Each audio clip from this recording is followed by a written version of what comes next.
7 players primed to break out this year in fantasy football that you're probably going to want on your rosters, whether you've already drafted or you're drafting this weekend.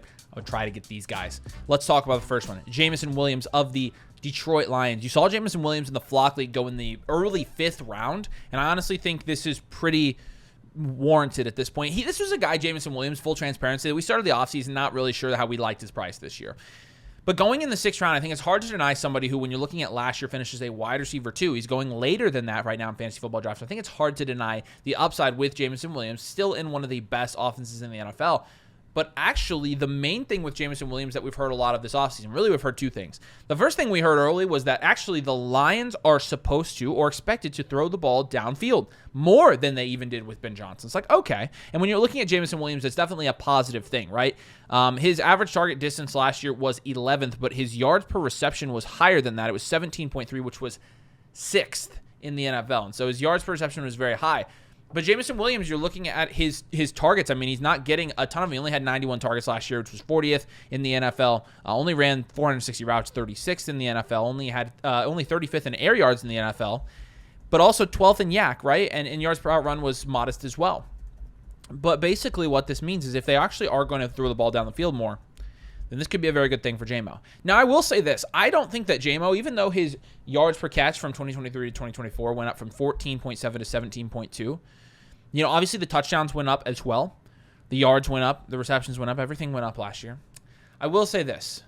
I think that Jameson Williams can do more than just be a deep threat. In fact, I would probably like to see his yards per catch come down to about 15, because then I feel like it's going to be, hey, they actually utilize him in a little bit more of a short yardage role this year as well. And I think he's plenty capable of that. He's 6'1", 182 pounds. Obviously, he's got elite speed, and he is great at being a field stretcher. He's great at that. But I feel like they could actually lean on his versatility as a wide receiver a little bit more. He's also profiles as a decent route runner.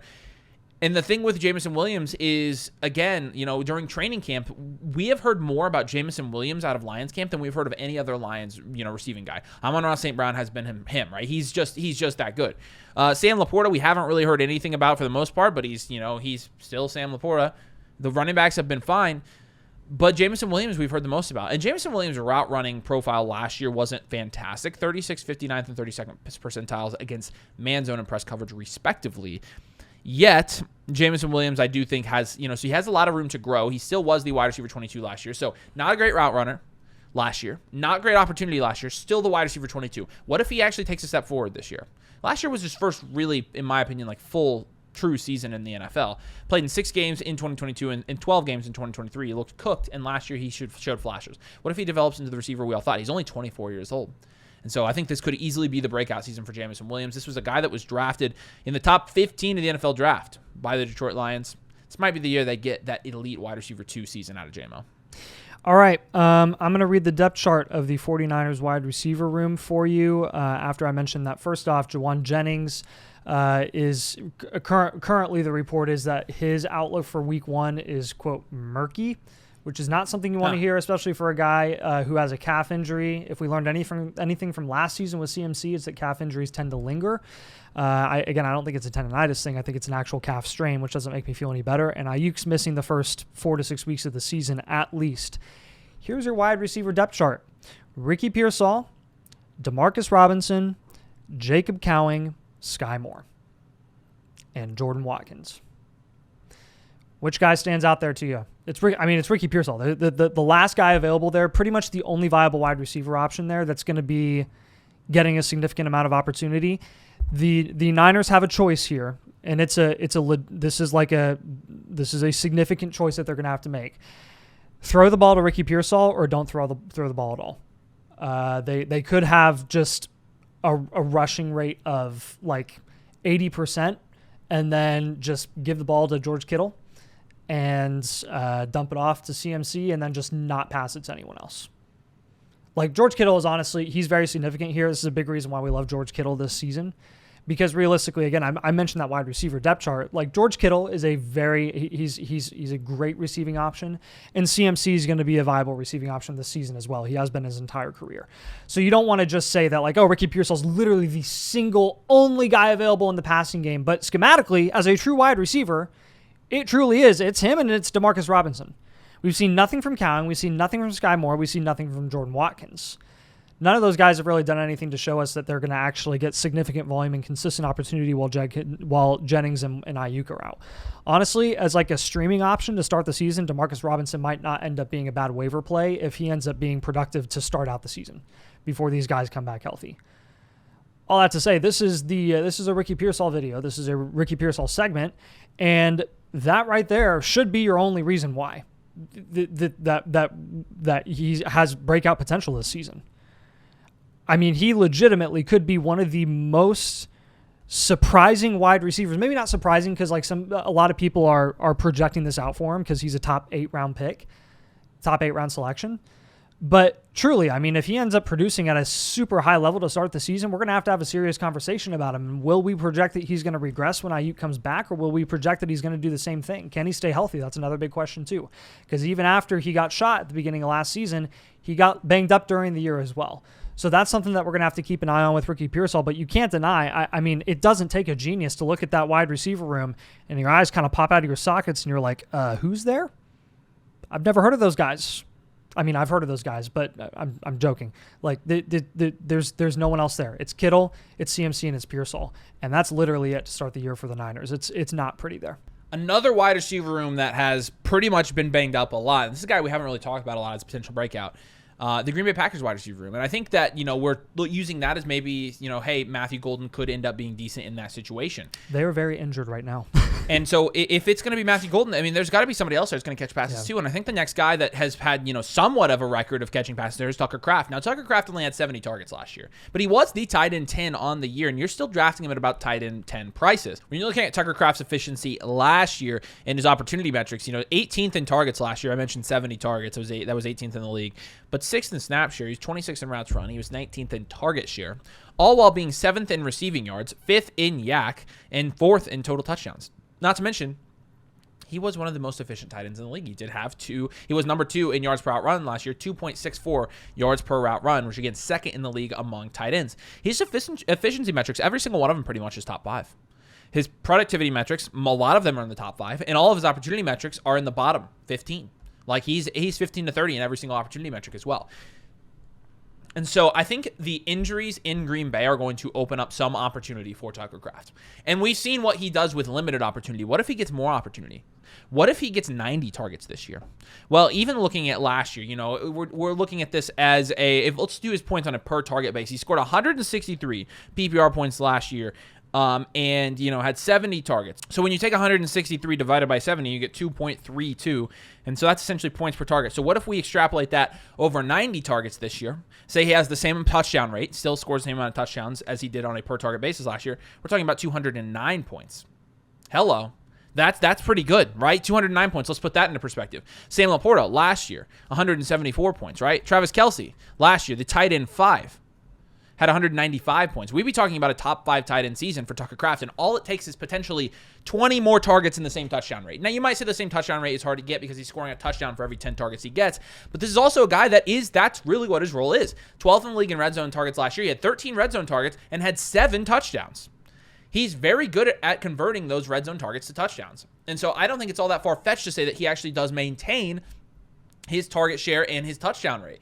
And so again, if you keep the high touchdown rate or above average touchdown rate and you just extrapolate his per target efficiency 20 more, which again isn't that far-fetched with, a wide receiver room where you have 4 guys. They wanted to be the wide receiver 1, but now Romeo Doubs sucks and Christian Watson is hurt and Jaden Reed is potentially hurt and Dontavian Wicks is, I don't even know what he's doing. It could easily be Tucker Kraft there this year. I think he looked good last year in a very limited sample size. And I think when you're looking at what he could do this year, I think he could be somebody that you can, again, punt tight end, go Tucker Kraft in the later rounds and feel pretty good about it. I think Kraft is a good pick this year. So at this point, it's well documented that the Bears and Ben Johnson were looking to trade up for Gentry, and then they were looking to trade up for, I think it was Henderson in the early second round of the NFL draft this season. They couldn't swing it. They couldn't get either of those guys. But DeAndre Swift is now the running back 1 there. After all this talk, and honestly, the irony of DeAndre Swift being reunited with Ben Johnson, who's a big part of why they cast him aside and replaced him with Jahmyr Gibbs, was ended up being a great move. DeAndre Swift is, at this point, certified one of the most athletically talented running backs that we've seen, but some of the worst vision that we've ever seen. And that really was what has always held him back, and also staying healthy. I will say, though, looking back to his time with Ben Johnson, which was very limited in Detroit, Ben Johnson didn't start being the play caller for Detroit until 2022. So he was the only the play caller there for 3 years. In 2022, when they signed Jamal Williams to pair him with DeAndre Swift actually stood out from an efficiency perspective as a runner that year, 5.5 yards per carry, which was a yard and a half, almost a yard and a half up from what he did in 2021 at 4 yards per carry, and 4.5 in 2020, his rookie season. He goes back down to 4.5 against Philadelphia. The efficiency plummets in Chicago in the worst situation he's ever been in. If you were following the Bears offseason this year, one of the biggest things that they did, aside from some of their crazy draft picks, were heavily investing monetarily in the offensive line. They basically want no excuses for Caleb Williams this season. If Caleb Williams is going to fail, it's going to be because Caleb Williams is not good enough for the NFL. They have the wide receivers and the receiving weapons around him for him to be successful as a passer, and they have the offensive line. And they've established their defense as much as they can, honestly. And they tried to get a running back for him, too, but it didn't work. DeAndre Swift is the only guy there, guys. Monangai is banged up right now, and Roschon is also banged up. There is no one else in that room. I mean, you're looking at Travis Homer in that depth chart and Deion Hankins. I don't think you're going to see a DeAndre Swift and Jamal Williams type split like you saw in Detroit way back when. I think it's going to be on DeAndre Swift and pretty much no one else. I think just because Ben Johnson is coming into that offense doesn't necessarily mean that right out the gate he's going to try to mimic what he had success with in Detroit, because clearly their priority was not the running back position. It was to surround Caleb Williams with receiving talent. That's what they decided to go with when they couldn't get the running back that they wanted. So they want a bell cow running back long term. That's why they went for Gentry. That's why they went for one of those running backs in the early second round and couldn't get either of them. That's why they're going to target a running back, I think, long term in the future. But with DeAndre Swift this season, the guy his entire career has been running back 18, 15, 21, 20, and 19. He is a mid running back too. I don't know why that would stop this season, where as an offense, from an efficiencies perspective and a play calling perspective, are going to be light years ahead of what they were last year, and he still managed to be the running back 19 overall in the first season of his career where he stayed healthy for the entire time. So with Ben Johnson now back reunited with DeAndre Swift, I think you're looking at probably the best situation he's been in since he was back in Philly and had that really nice stretch, and then before Jamal Williams came into that situation in 2022. So DeAndre Swift right now at ADP is going like 7th-ish round, right around Tony Pollard, and like Aaron Jones even. Aaron Jones is a super ugly pick right now in fantasy this season. I'd much rather have DeAndre Swift this year. Another onesie position here where you can actually punt earlier in the draft and go get somebody, in my opinion, that is primed to have a breakout year this year is Drake Maye. Now, they've talked a lot about, when you're looking at the things that Mike Vrabel has said, when you're looking at how they utilized Drake Maye last season a little bit, even though it's a different coaching staff, about Drake Maye getting some rushing capability going this year. And last year, actually, you saw this with Drake Maye in stints as well. Right now, he's going in the 12th, 13th round of your fantasy football drafts. Last year, he had 421 rushing yards in 13 games. So he's tracking to have 600, 700 yards last year rushing. And, I mean, like, to compare that to Jayden Daniels, I think, had 890 or something like that. And so he's obviously not going to be, like, a rushing quarterback or the rushing quarterback. 891. There you go. But I do think you're talking about, again, adding potentially 70 plus however many touchdowns. Let's say he scores 4 touchdowns. You're talking about adding 100 points to his total. I mean, that gives him upside over a lot of other guys going in this range that are going late, right? Dak doesn't have that kind of rushing upside. Caleb Williams isn't going to have that type of rushing upside. He could, but he's not going to. CJ Stroud definitely doesn't. Brock Purdy's not going to. Jared Goff's not going to. And so from an upside pick, if you're really going for upside, league-winning upside quarterbacks, I think Drake Maye is a guy that you have to focus on this year. Now, Drake Maye, of course, from a weapons standpoint, they made his weapons there a lot better. At running back, they brought in Travion Henderson in the draft. They retained Ramondre Stevenson, who's on a decent-sized contract there. At wide receiver, they brought in Stephon Diggs, a veteran presence in that room that I think could help Drake Maye and be kind of a security blanket to him, even if it doesn't mean he's going to be super fantasy productive. They've still got Demario Douglas. They've got Efton Chisholm. And Drake Maye likes Efton Chisholm. Let me tell you, the comments that Drake Maye has said about Efton Chisholm leads me to believe that he actually might have a role there, and so they've got him. And I understand it's not the best wide receiver room in the NFL. In fact, I understand it's probably one of the worst wide receiver rooms in the NFL. But I will say the running back room does help Drake Maye significantly. I will say having a veteran like Stephon Diggs does help him significantly. Hunter Henry's not been a pushover in terms of what he's been able to do in New England since he's been there. I mean, when you're looking at Hunter Henry, he had 97 targets last year. And so, look, I think straight up, Drake Maye, when you're talking about punting quarterback and taking a quarterback like round 10 or later, I think Drake Maye is probably the best option there because I think that he has the highest ceiling by far of any of these guys. Again, it's a very different situation in New England than we have seen in years past. He's only 22 years old, and in limited sample size last year in 2024, you did see Drake Maye do some good things, especially towards the end of the year, right? In PPR leagues. I mean, you saw a stretch there of 18, 14, 20, 18, and 18 points per game. And this was in a situation that, in my opinion, wasn't very good. I think he's got a better situation this year, and so he could probably improve on that. And, that being said, he had 2 rushing touchdowns last year, and I think he could improve upon that this year. He wasn't the starter until week 6 last year. He's going to be the starter the entire year this year. Look, if you're taking a late shot on quarterback and punting quarterback altogether, like is sometimes a good idea too, I think Drake Maye is the best option because I think he's primed for a breakout this year. This next one is essentially a re-breakout because it's been, we're almost 3 years removed from the last time that Jaylen Waddle was like a consistently relevant, viable starting option in fantasy football. And this year, I think is like, I think this is Jaylen Waddle's year to prove if he can actually be something for the Miami Dolphins long-term after they extended him top dollar a couple years ago. With Jaylen Waddle this season, there are a couple things that we have going for him. Number one, Jonnu Smith is out of that offense, and that does matter. After having an 83 target season last year, where he only played 15 games, Jonnu Smith had 111 targets. 111 targets. The tight end position in Miami is now led by Darren Waller, who is already having issues with injury, and he's not fully healthy. Then you have like Julian Hill, a couple other guys there. It's literally after Jaylen Waddle and Tyreek Hill, it's Nick Westbrook-Akine and D. Eskridge and Taj Washington, Malik Washington. They have 2 Washingtons. Wow.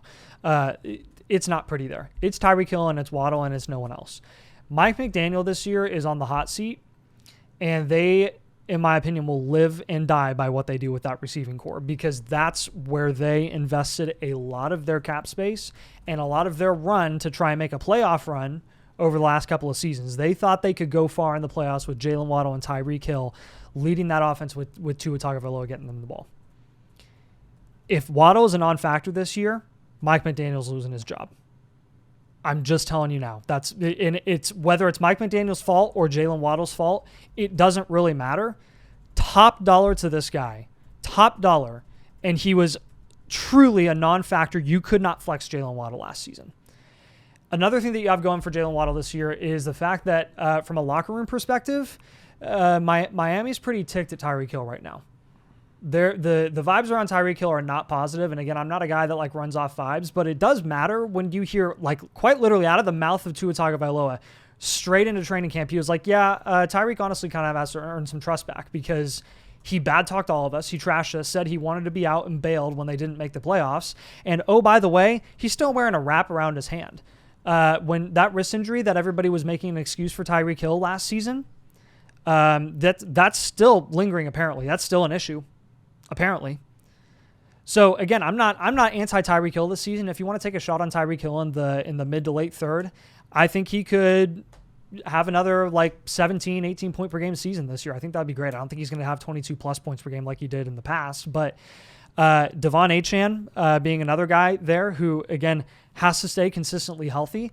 They're going to basically run the ball exclusively with him, and then when they throw the ball, it's going to Waddle or Tyreek. There's no more Jonnu to try and take that away. That was the surprise of last season, and that was a big reason that Waddle's volume went down from like 120 targets, what you expected, to legit like 83, and that was really brutal. So at this point, I think it's all or nothing for the Miami Dolphins, and if they don't make any noise this year, it's going to be because none of these guys can get going, and they're going to have to get Jaylen Waddle going if they want to have any chance at winning a significant amount of games this season. So there you go, 6 guys this year that could end up breaking out for your fantasy football teams. Again, if you haven't had your draft, you might want to grab 1 or 2 of these guys. Do us a huge favor if you enjoy the content. Please drop a like, hit the little thumbs up, helps us out a ton. And also make sure you subscribe because we're going to have fantasy football content for you the entire season as you go through to help you win your fantasy football leagues this year.